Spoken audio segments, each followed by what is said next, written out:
परी बहुते जाते प्रगटी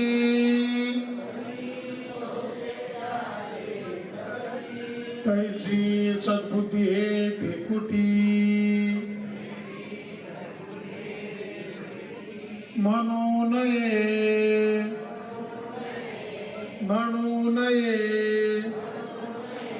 जैसी दीपकळिका धाकुटी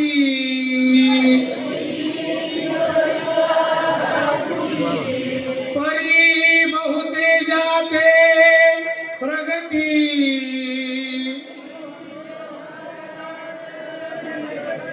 तैसी सद्बुद्धी हे त्रिकुटी म्हणू नये.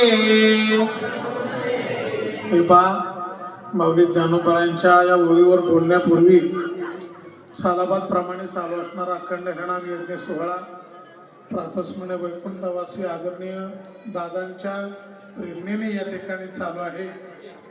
आणि आजचा हा दीप उत्सवाचा कार्यक्रम आहे. माऊली ज्ञानोबांच्या ज्ञानेश्वरी बोलू नका, आपापसात बोलू नका. खूप ज्ञानोबांनी दीप उत्सवाचं महत्त्व पटवून सांगितलेलं आहे.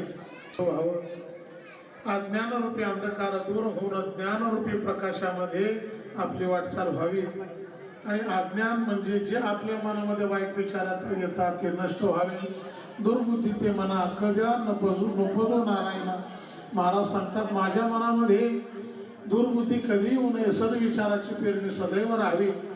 याचा आपल्या जीवनामध्ये हा फायदा होतो की आपण नेहमी या आध्यात्मिक क्षेत्राशी निगडीत राहतो आणि या जीवन मरणाच्या राहटातून मुक्त होतो. माऊली ज्ञानोबा सांगतात आपल्या हातामध्ये दिसणारा दिवा लहान आहे, पण आपलं आयुष्य आपण किती जगलो हे महत्त्वाचं नाही, पण त्या आयुष्यामध्ये आपण कसं जगलो हे महत्त्वाचं आहे. हा दीप आपण जो आपल्या हातामध्ये आहे बारकाईनं पहा. क्षणाक्षणाला आपलं आयुष्य खर्च करतोय, परंतु या जगाला प्रकाशमान करण्याचं कार्य आयुष्याच्या शेवटपर्यंत करत चाललेलं आहे. खरं तर बुडत हे जन नदे करे डोळा येतो कळवळ म्हणून या. हे खरं संत महात्म्यांचं कार्य आहे. आयुष्याच्या शेवटपर्यंत या जगाला फक्त ज्ञान सांगण्याचं काम आणि अज्ञानरूपी जगताला ज्ञानरूपी प्रकाशाकडे प्रवृत्त करण्याचं काम हे संत महात्म्याने केलेले. म्हणून ज्ञानोबा सांगतात जैसी दीपकळिका दाकुटी. दिवा हा दिसताना लहान आहे, परी बहुते जाते प्रगटी, परंतु त्याचं कार्य एवढं मोठं आहे की सर्वांना प्रकाशित करण्याचं काम करतो आहे. तद्वत त्याप्रमाणे तैसी म्हणजे त्याप्रमाणे सद्बुद्धी ही ठेकोटी.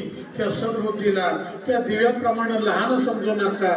म्हणू नये म्हणजे काय?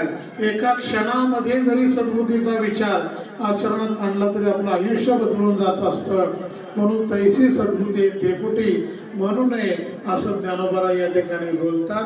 वेळेअभावी मी या ठिकाणी थांबतो. कुंडली गवळदा.